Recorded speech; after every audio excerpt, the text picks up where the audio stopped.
Se você estiver vendo isso, é provável que eu esteja morto.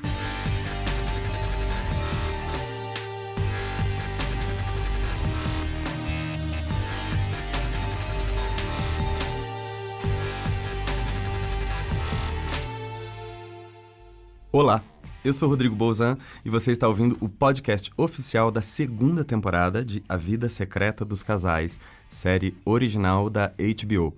Junto comigo está a jornalista Camila Silva. Olá, Rodrigo.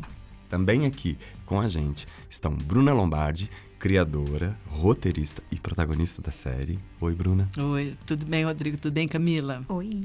E Carlos Alberto Richelli, que além de atuar, também dirige A Vida Secreta dos Casais, ao lado de Kim Richelli. Bem-vindo. Tudo bom? Vamos agora mais fundo em cada episódio da segunda temporada, comentando escolhas criativas, curiosidades de produção, perrengues de bastidores e muito mais. Hoje é dia de conversar sobre o segundo episódio, que tem o sugestivo título: Se você estiver vendo isso, é provável que eu esteja morto. Agora, não só Daniel está morto, como Renata também, para a nossa tristeza.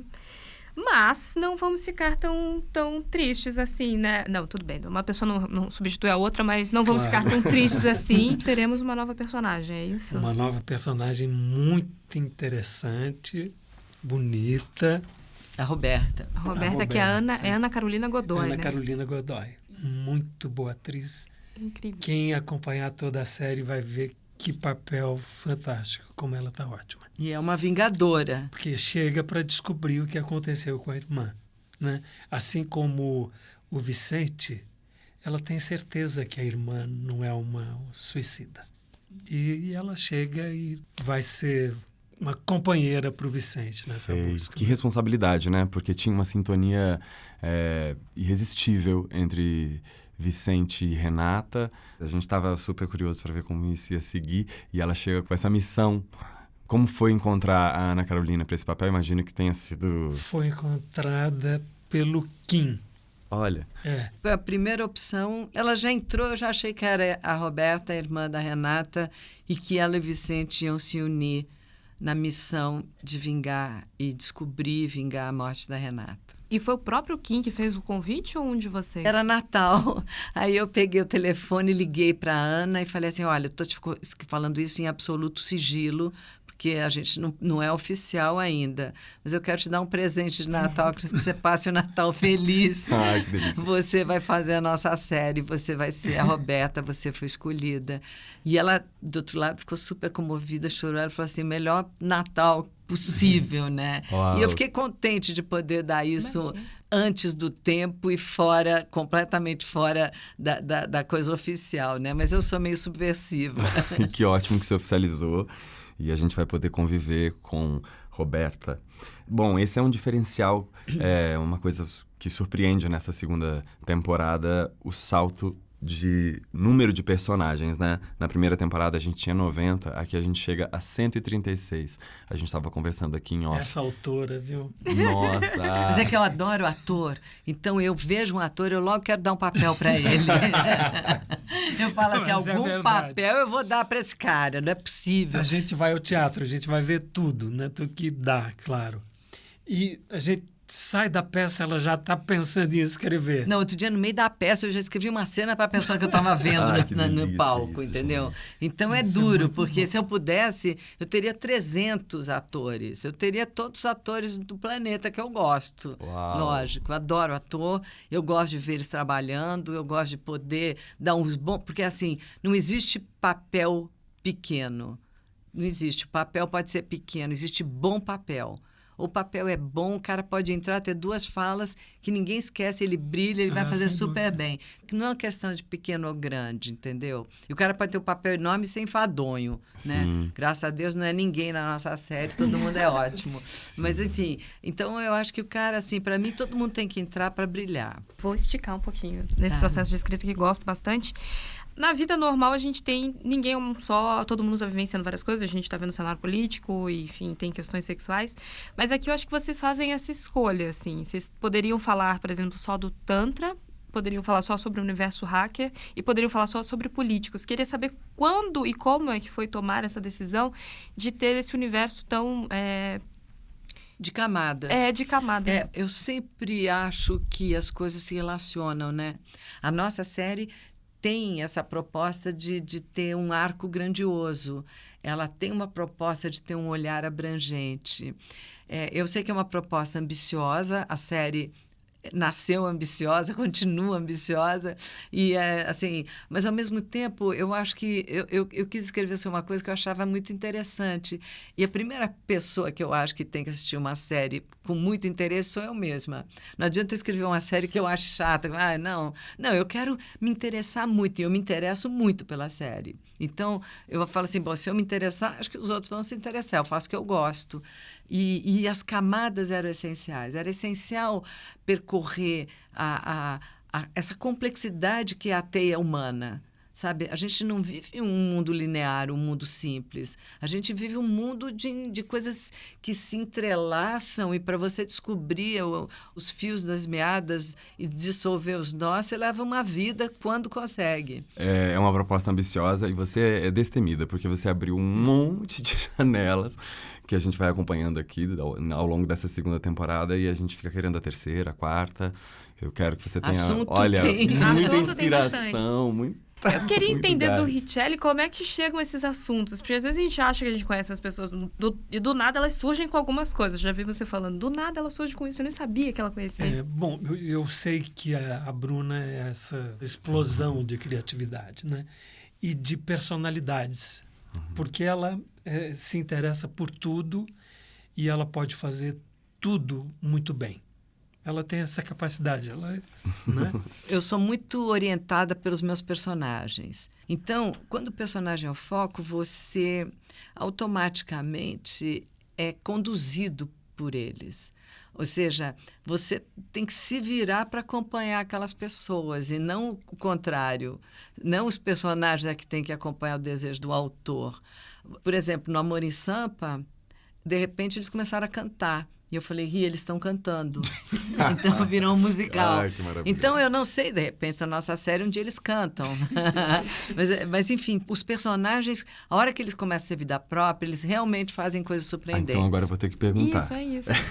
Porque tem um momento nesse segundo episódio em que os dois, Sofia, sofrendo, confusa com o que é verdade, o que não é, se ela mente, se não, é amparada por Luiz, que tem é pragmático, objetivo, e rola um esbarrão e um beijinho. Como foi gravar essa cena?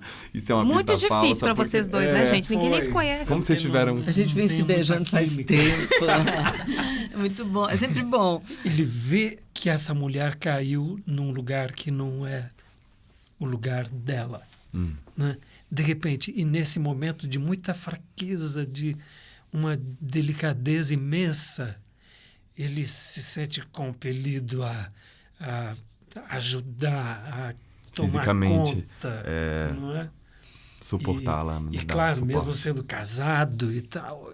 Bom, eu vou sugerir agora pra gente ouvir mais um trecho do episódio em que a gente vê o Vicente reagindo à morte da Renata, tão cara pra ele. Vamos lá? Eu não sei o que essas merdas dessas químicas significam. Eu não sei, alguém vai ter que me explicar, mas eu tenho certeza que a Renata não tomou isso tudo. Eu tenho certeza absoluta. Ele tá muito abalado. Ela tentou pedir socorro, ele não conseguiu atendê-la, e quando chegou lá, ele encontra a polícia tentando dar um entendimento para essa morte que absolutamente não é o que ele acredita. O que acontece com o Vicente, ele que já é uma pessoa muito sensível e culpada por natureza. Ele fala na primeira temporada que não chegou a tempo de ver a mãe, que estava sendo mal atendida no hospital público, e ele chega lá e ela já está morta. E é uma revolta que ele tem com o sistema, dos caras estarem roubando dinheiro que seria destinado aos postos de saúde, ao serviço de saúde, né? As pessoas poderem ter melhor atendimento e tudo, e os políticos corruptos roubando desse setor da educação e da saúde, indiretamente ou diretamente, claro, são responsáveis pela morte da mãe dele. Então, essa é a grande força e a grande dor que o Vicente carrega, né? Bom, a outra coisa que a gente lembra que aconteceu nesse segundo episódio foi que numa conversa com o Hermes, que é essa entidade virtual, ela liga os pontos e acaba conseguindo lembrar um pouco mais da cena do crime. E ela descobre que quem matou o Edgar foi o Otero, que é advogado do Edgar Heleno. Esse personagem que é bem sinistro, misterioso, ele fala meio baixo, às vezes você tem que fazer assim pra ouvir, porque você tem medo daquele cara e descobre que não é à toa. Não é à toa, ele é sinistro, muito sinistro. Tem uma outra coisa que eu queria perguntar pra você, Richelle, nesse episódio. Acho uma opção de linguagem, não sei. Eu fiquei muito curioso porque aqui tem a posse do vice-presidente. O Zairo. O Zairo, feito Interpretado pelo por Leonardo Medeiros. Toma posse ali, e aí a gente já tem esse conjunto de congressistas. E o que eu achei muito curioso é que nesse momento tem uma opção de linguagem que eu não tinha visto na série, que é a câmera subjetiva, que é quando a gente que está assistindo a série, de repente se vê olhando através do olho do personagem, que é esse presidente que está assumindo o poder, recebendo os cumprimentos de dos outros comparsas, companheiros, colegas de profissão. E ele recebe essa força, esse estímulo, olhando diretamente para a câmera. Como foi Essa isso? cena deu muito trabalho para se imaginar. E foi o Kim que teve essa ideia, né? E nós procuramos uma locação onde a gente colocaria aquele tapete vermelho.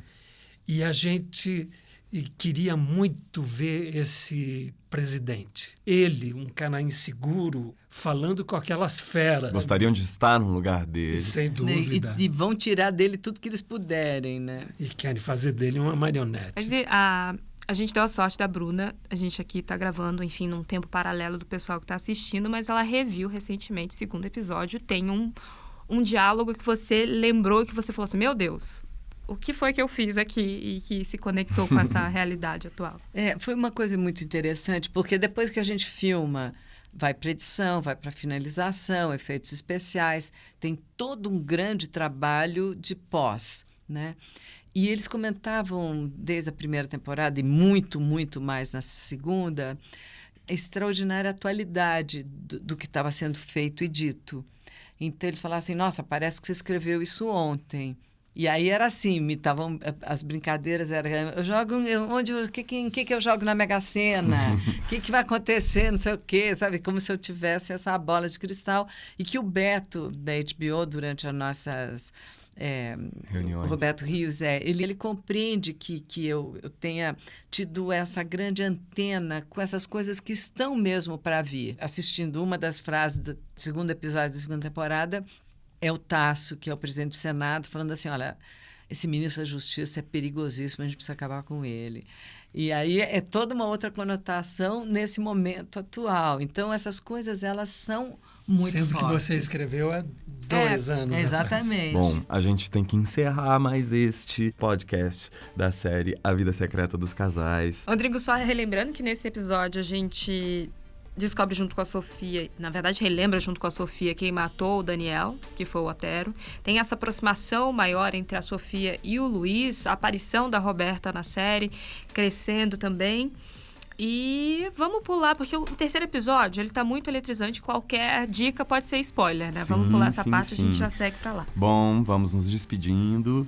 E no terceiro episódio de A Vida Secreta dos Casais, segunda temporada, a gente descobre os planos de Eric, saindo da cadeia, cheio de empreendedorismos misteriosos. Começamos a ver a Roberta em ação. Tá todo mundo curioso, né? Eu também. Não esqueçam, os episódios já exibidos estão disponíveis na HBO Go. Você pode voltar, rever ou ver. Eu sou Rodrigo Bolzan. Contarei com Camila Silva, Bruna Lombardi, Carlos Alberto Richelle para dar seguimento a esse super bate-papo no terceiro episódio do podcast de A Vida Secreta dos Casais. Até lá!